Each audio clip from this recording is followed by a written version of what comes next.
My name is Jose Sanchez. I currently live at a sober living. I'm 39 years old. My sobriety date would be October 9th of 2022. My turning point would be the fact that I have kids. My addiction had me living in the streets in a tent, knowing that I have a place where I could rest my head in. Just my addiction had me at my lowest. It had me feeling hopeless. I was miserable. It was a sad life that I was living. My addiction brought a lot of worry, a lot of grief, and then on top of that, all the lies, all the broken promises, everything that I put my family through because of my addiction, not being able to be there present, going in and out of jail. I mean, I can't imagine the pain and the struggle that I put them through. Yeah, it's my first time. One of the biggest challenges was surrendering to my addiction and to my higher power. So I grew up in a house. I have three brothers and one sister. I was raised by a single mother. The one who really raised me was my grandmother. My mom was always busy at work. She worked from 7 to 7. She worked at a hospital, and yeah, so I grew up without a father, and I think that's what kind of led me to my addiction.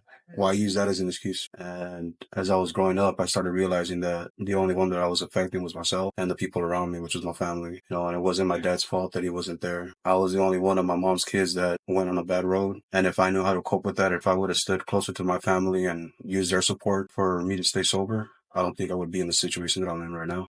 Things happen for a reason, and I'm just glad that I was able to get out of that situation that I was in for so long. 'Cause I've been struggling from addiction since the age of 14, and now that I'm 39, I'm slowly but surely progressing in life. I'm rebuilding my relationships with my family. I'm able to be present, and I don't have to lie to them anymore. I'm able to be honest to them, and I'm slowly working on how to be a parent with my kids, and that's something that I've always wanted because I didn't have it in my life. So it feels good, and it's an inspiration for me to keep moving forward and not to ever go back. So when times get hard for me and I feel like I'm getting triggered or I want to relapse, I put everything that I lost in front of me and everything that I'm slowly gaining back to keep me pushing forward. I pick them up from school on my days off, and if my son needs a haircut, I'll take him to go get a haircut. I'll go get a haircut with him. I'll take them to go get something to eat. I'll go spend time with them at the movies, go bowling, golfing, just things that I didn't have when I was growing up as a child. I'm trying to be there for them, even though they're teenagers now. But to me, I don't see it as if it's too late for me to try, you get me? But to me, it's better late than never. And the fact that they still have my support, that they support me in my recovery and they still love me, it's a blessing because them growing up the way they grew up, me being an addicted father and being in and out of their lives, sometimes you grow up having maybe hate towards your parents because they were never there. And that's something that I wouldn't want to let my addiction get to. You know, like I want to be there. I want to show them that I could be a father to them again. And that's one thing that I'm working on a daily basis. New things that I learned about myself is that in your sober life. I am worthy. I'm worthy of living, and that there is hope and that there's more to live. There's more out there to live for. I'm still learning. I still have a lot to learn. Every day is it's a new learning process, and having to work in recovery also helps me to stay sober. I'm able to sit down and interact with people that are going through the struggle as well, just the way I went through it.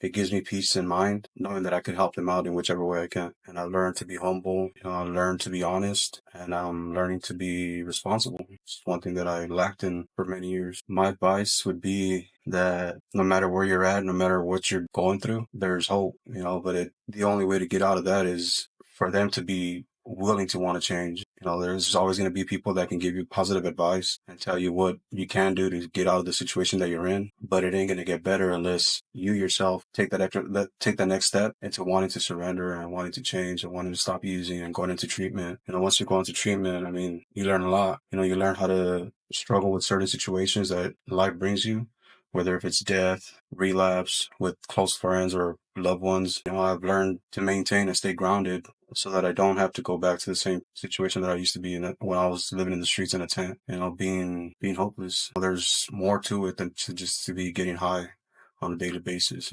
But you gotta want it in order for you to be able to live that life. And slowly but surely, you'll start progressing and living a better life than you. What plans do I have? I plan to continue learning how to be a father to my kids and how to be a son to my mom, just how to be responsible, how to be a man, and take care of all my legal issues, and get a good job that I can be able to purchase a home and leave something for my kids whenever I pass away. Build up as much income as I can so I can help my family. How do I treat myself? I go to church whenever I get the chance to. I go get a haircut, go buy myself some clothes. I mostly just try to take most of my time to spend with my family because I spent so many years without being around them, you get what I mean? So that there to me is like self-care in a way. The fact that I could wake up in the morning and not have to look for, or I'm able to think better, I feel better, I act different, being able to not have to think about how am I going to get my next fix, or who am I going to rob, or who am I going to hurt, or all the negative stuff that it comes with addiction. The fact that I'm able to move past that and just focus on my life, my family, my job, and my sobriety. Life's been difficult, but like I said, it's a everyday process. I mean, just taking it one day at a time and just keep my head up and stay in the moment.